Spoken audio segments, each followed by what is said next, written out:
So this program aims to assist workers who suffer work-connected sickness, injury, resulting in disability or death.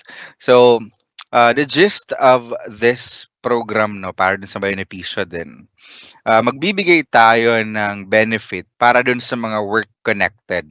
Okay, work-related sickness, nagkaroon ng injury, nagkaroon ng disability up until or namatay yung member natin. If it's work-related, work-connected, so pwede. Now, ang magtatanong dito, so itong mga ano natin, itong employees compensation, solely available lang ba or pwede lang talaga siya sa mga employed members, no? Kasi kailangan work connected eh, 'di ba? Ah, ang employees compensation naman natin is available para sa mga yun nagtatrabaho sa private sector, mga employed sa mga company. Pwede din dyan yung mga household helpers natin. Ayan. Tapos, covered na din dito yung mga self-employed natin. So, kung maalala ninyo, no, yung mga previous webinars pa natin, magkaiba kasi yung membership natin pag self-employed at saka yung voluntary. Pag sinabi natin self-employed, you must have a source of income. So, de-declare mo yon. Ngayon, kung self-employed ka, maghuhulog ka din daw on top ng S contribution para dun sa EC. And kung sakali na may mangyari, nagkaroon ng injury, nagkaroon ng sakit na dahil sa ginagawa, 'di ba? So maaari din makakuha ng EC benefit on top or maliban pa dun sa benepisyo na makukuha ninyo under SSS. Okay? Now, nasabi natin yung contributions, magkano ba ang binabayad natin sa EC. Kung mapapansin niyo baka yung mga nagtatrabaho diyan sa private sector 'no, parang wala naman ako nakita sa payslip ko na magbabayad ako ng EC contribution 'no. Pagdating kasi sa payment niyan, ang for those employed in the private sector or government, ang nagso-shoulder ng contributions niyan ay yung inyong employer lang. So, between 10 or 30 pesos, yun lang naman po yung contribution, amount of contribution dyan. And again, yung nagbabayad is either yung, yung employer ninyo sa private or sa government, or kung self-employed kayo, syempre, kayo na yung magsushoulder neto. So, either 10 or 30. Pag employed, yung mga empleyado natin, wala na yung kinakalta. So, imagine, employer nagbabayad, pero yung benefits, syempre, para dun sa mga empleyado. No? Now, meron tayong mga compensable diseases na tinatawag kasi meron ding mga injuries, compensable diseases. Pag mga compensable diseases caused by work or working environment. So, pwede yon. Halimbawa, nagkasakit ka dahil yun nga sa trabaho mo. Okay, nung pumasok ka sa company, healthy, tas dahil sa work environment mo, sobrang exposure sa hindi healthy na environment, na-acquire mo yung sakit mo na yon or disease na yon, so pwede naman. Kaya lang yon, kailangan mapatunayan talaga na nakuha mo yung sakit na yon while you were working dahil sa trabaho na yon or sa working environment. Now, merong listahan ng ECC, no, na compensable. You can scan this QR code para ma-access. Yan, if you have your phones, take it out right now and scan the QR code para makita nyo po yung mga occupational or work-related diseases na compensable under employees compensation. To give you a few of those lists, meron diyan pwede yung papilloma of the bladder and cancer, no? Basta mapatunayan na due to your work, okay, saka mo na-acquire yung disease or illness na yon. Meron mga infections of anthrax, yan. Ano pa ba? Meron din diyang mga, merong ano din, saan na? Diseases caused by abnormalities in temperature and humidity. Pwede din, basta mapatunayan lang din talaga na dahil din sa work environment. Leukemia, lymphoma, cancer of stomach and other lymphatic and blood-forming vessels, cancer of the lungs, liver, and brain. Pero depende, may mga conditions pa yan, no? Again, kailangan mapatunayan na dahil sa work environment and when you Okay? When you enter that company, you were healthy and dahil lamang doon, kaya ka nagkaroon ng sakit na yon. So work-related, work-connected talaga dapat. Okay? Now, yun yung list of diseases naman. Na meron man mga ma-acquire, wag naman sana, na injuries, no? So paano naman maging compensable kung nagkaroon ng injury? No? Ano yung mga cases na pwede? So una, pwede yan, nangyari sa workplace. Siyempre, ah, sa company premises nangyari yung injury, accident, that resulted to an injury dun sa empleyado. So, pwede yon. Or while performing yung official function ninyo, kung ano yung sinasabi natin kumbaga na nasa job description ninyo, kasi hindi puwedeng halimbawang kayo ay nagtrabaho or gumawa ng trabaho na wala naman sa job description ninyo na nagkusa lang kayo sa aksidente. Puwede naman 'yun, initiative. Pero pagdating sa EC kailangan mapatunayan na official function mo 'yun, tapos naaksidente ka dahil ginagawa mo 'yun, okey? Pero kasi sa mga job description natin 'di ba, lahat naman sa dulo meron dong, any other tasks maybe assigned by your heads 'no or manager.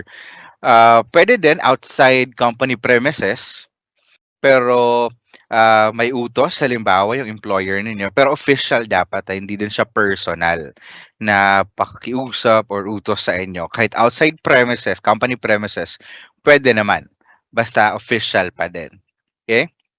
Puwede din yung papasok ka pa lang or pauwi ka na from work, ito yung tinatawag natin na ingress-egress rule.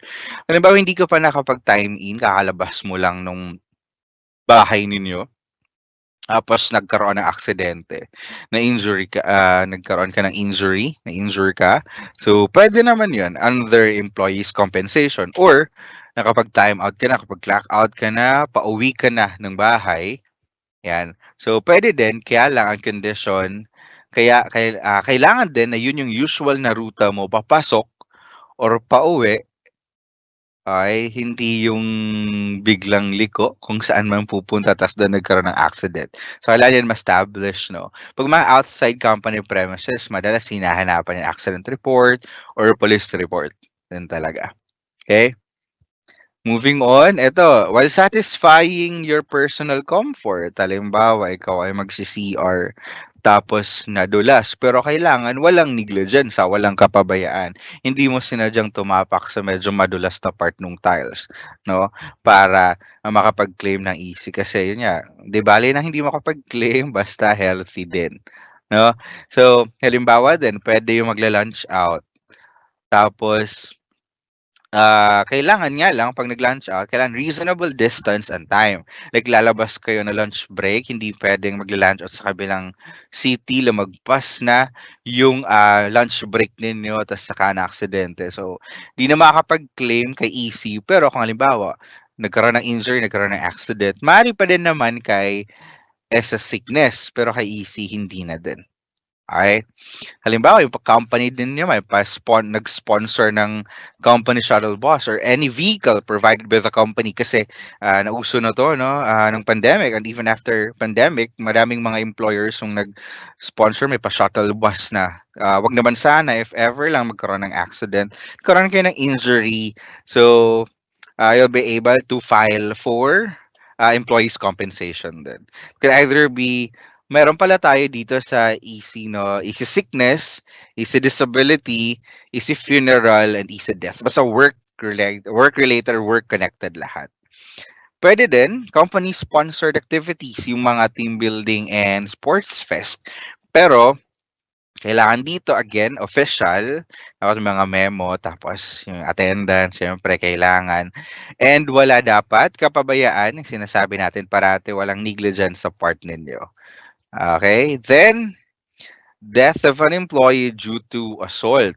Halimbawa, yung mga ah, sinusubok ang pag-iibigan sa company, 'di ba? Tapos nagkaabangan sa may fire exit, 'di ba? Kung sakali man na gano'n, basta hindi ko yung nauna at puwedeng makapag-claim naman. Siyempre 'pag death na 'to, yung beneficiaries na din. Kasi since merong death benefit din, if a member died, uh, due to mga work-connected or work-related incidents, 'no, si beneficiary will also be entitled. Merong funeral, again, easy funeral at saka easy death benefit naman, 'yan. Now, while these are yung compensable injuries na conditions natin, no, yung mga hindi naman pwede, if for example, you were able to acquire an injury under the influence of drugs or alcohol, hindi na siya pwede. Meron kang intensyon na saktan yung sarili mo or ibang tao, hindi pwede. And ayan, notorious negligence, yung kapabayaan na nga din. Yeah.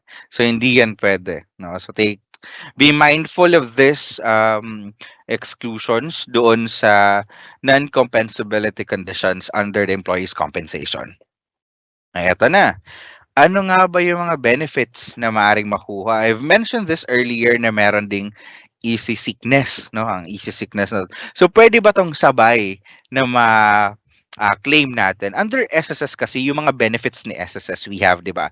Sickness, maternity and employment, retirement, disability, funeral and death. Doon wala tayong double compensation.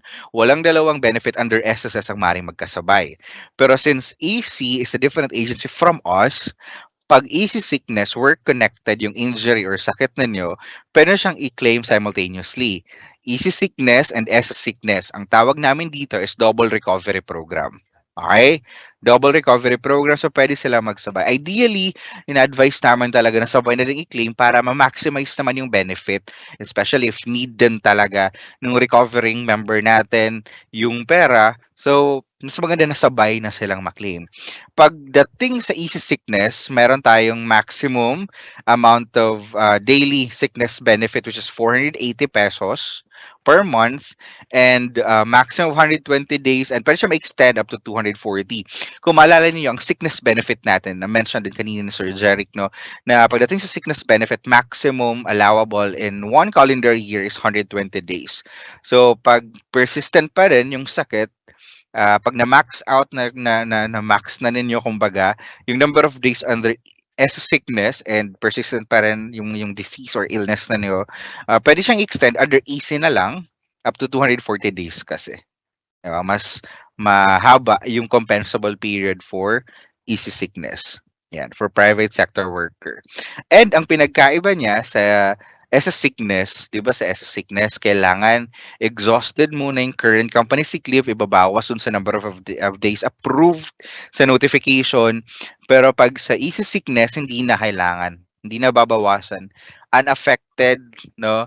Ang number of days na babayaran sa inyo ng SL with pay ninyo. Okay, unaffected yon. Pero maximum natin again for easy sickness is 480 pesos per day. Meron ding disability, two types, permanent partial, meron din tayong permanent total. So ito naman, a monthly income benefit granted for disabilities that result in physical loss or amputation or functional loss of a body part. So parang same lang din naman yan yung sa kanina na disability na discuss, Sir Jeric. Pag sinabi naman nating permanent total, monthly income din siya, benefit granted for disabilities such as but not limited to complete loss of sight of both eyes, loss in function, loss of both limbs, and brain injury resulting to imbecility or insanity.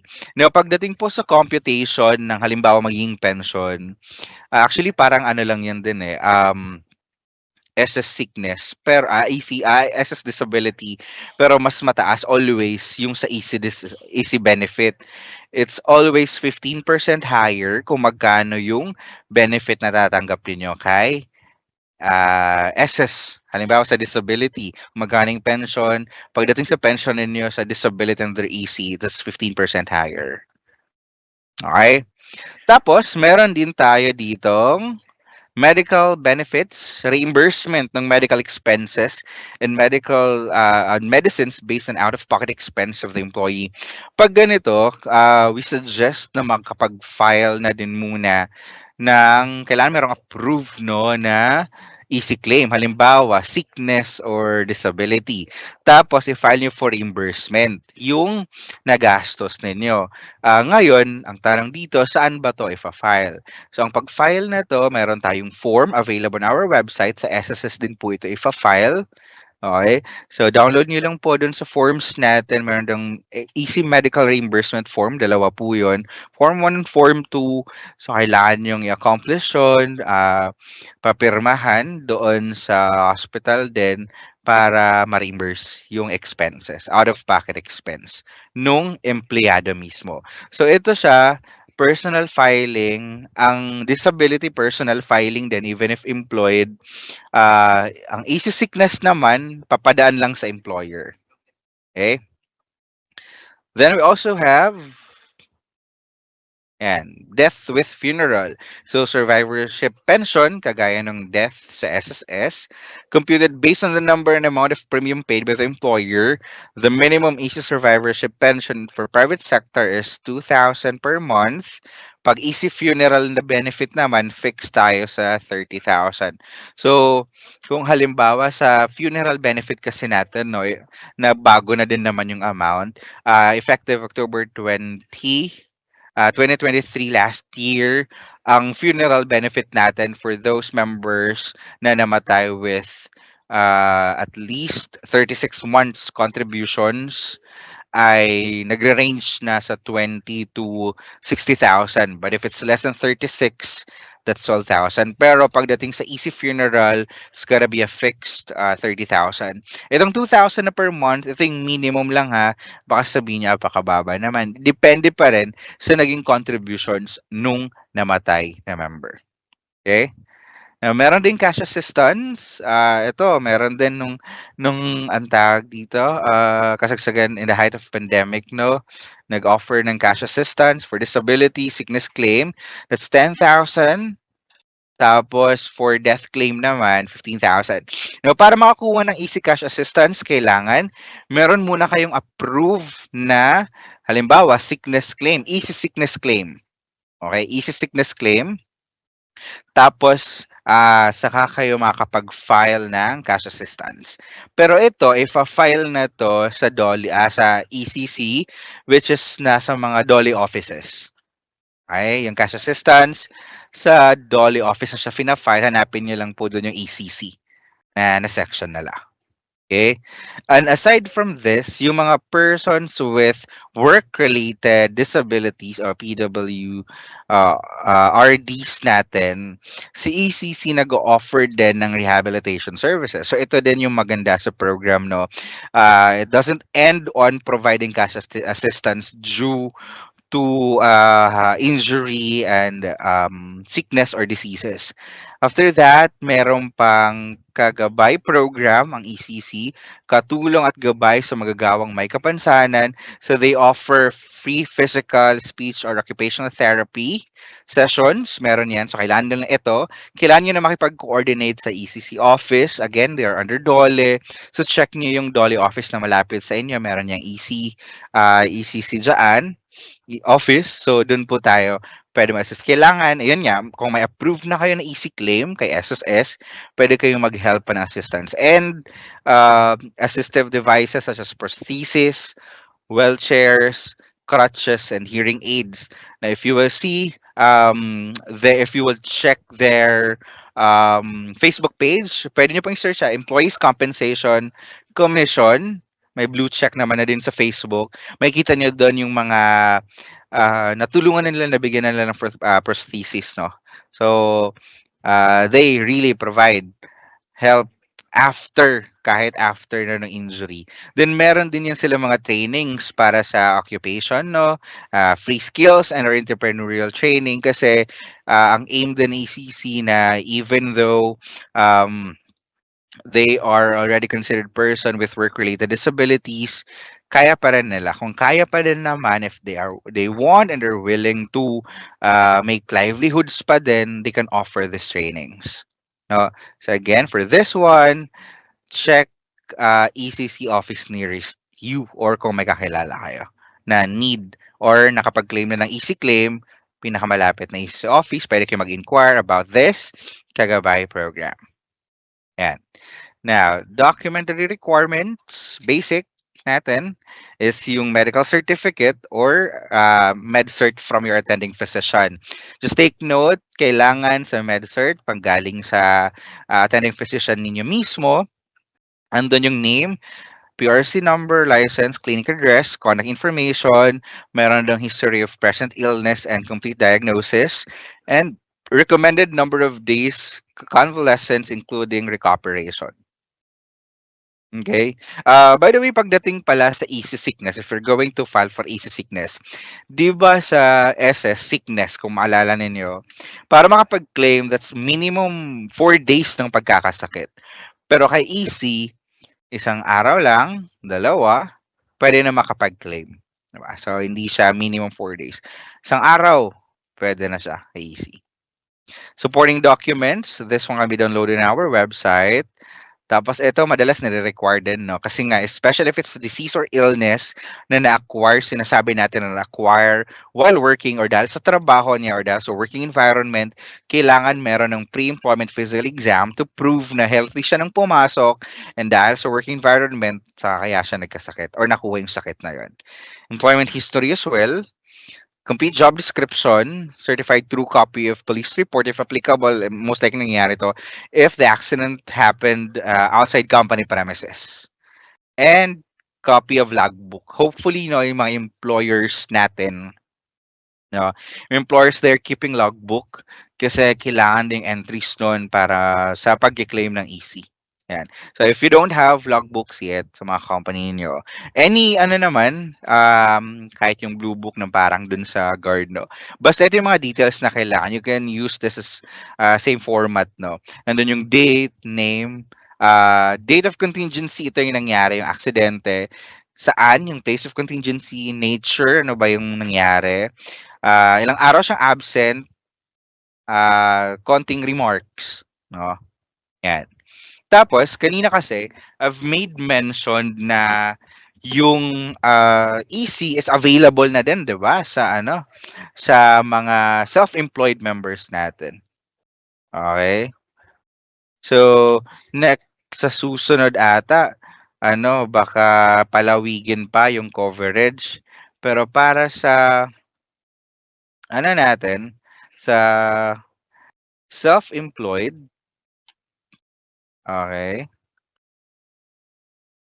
Self-employed natin ng mga members, ayan. Basic yung kanina na basic, yung pinakita natin, ayan. Tapos, certified true copy of police report, certificate of livelihood issued by the barangay para sa mga self-employed members natin. Okay? Kung sakali naman na ang ating member ay halimbawa employed siya tapos ano nakapag-file na ng as a sickness tapos hindi aware na meron palang easy claim kasi work related yun eh. Hindi pa na-claim yung easy nila. Newly separated na sila from employment. So yung kanina na basic requirements plus ito, certificate of separation, affidavit of undertaking, certificate of no advance payment. Ito yung kailangan. Mga newly separated. Okay? Yan. Manner of filing. Saan fina-file? SS or GSIS. Ito. Ang prescriptive period of filing din niya is within 3 years, no? Pero, kung halimbawa, nakapag-file na yung same injury, na-file nyo na ng SS sickness, hindi lang kayo aware na pwede pala siya for EC. Na-file niya na as sickness. Yung sabi, hala, lagpas 3 years na yon. So, pwede pa ba? Kasi hindi kami aware dun sa EC na benefit naman, EC sickness. So, kung na-file naman na yung counterpart niya na as a sickness, so pwede naman na siyang i-file anytime. Nawi-waive naman na yung 3 years. Pero kung EC claim lang i-file ninyo, within 3 years po ang prescriptive period of filing. This is also applicable for disability and other benefit. Pero yun nga, pag na-file na yung counterpart kay SSS, itong 3-year period is na waive naman. Okay? Now, there are instances kasi yung first filing talaga nito, SS lang. SS tapos tayo yung magpa-process, tayo magbibigay ng benefit. Ngayon, if for instance, yung filing ninyo kay kay SSS is na-deny, okay? Pwede niyo siyang i-refile sa ECC. Okay? Pag sinabi ni ECC na, oh, SSS, ito na nauna ninyong na-deny, is pwede naman, compensable naman under employees compensation. So, babayaran naman namin yon. Okay? Pwede siyang i-appeal kumbaga yung pagfa-file pag kung talagang tingin ninyo na work related siya or work connected. So pwede siyang i-file ulit under sa ECC office naman na din. Pero initially, ang filing talaga natin pag nasa private sector, it's through SSS. Pag nasa government naman through GSIS. Okay? Now, majority lang para sa mga employed members kasi natin na easy sickness benefit, no? Paalala lang po kung kayo ay employed and you're going to file for easy sickness, kailangan meron kayong bank account enrolled dun sa DAEM natin, merong approved disbursement account kasi yung easy sickness benefit, ito ay direkta ng iki-credit sa approve disbursement account nung ating empleyado. For our employers din naman, hindi na to ina-advance yung easy sickness, but you still have to advance yung as a sickness, no? Yung easy, hindi na. Okay? Pa-file nyo na lang. Ang pag-file ng as a sickness pala, kasi ito na lang pag employed through employer, ang filing neto, actually dun lang to sa notification eh. Kung maalala ninyo or mapapansin ninyo dun sa mga magfa-file ng notification yung mga employers natin. Sa bandang baba, after nung details nung pagkakasakit niya, meron lang doon tanong, is it work-related? I-slide mo lang if it's yes or no.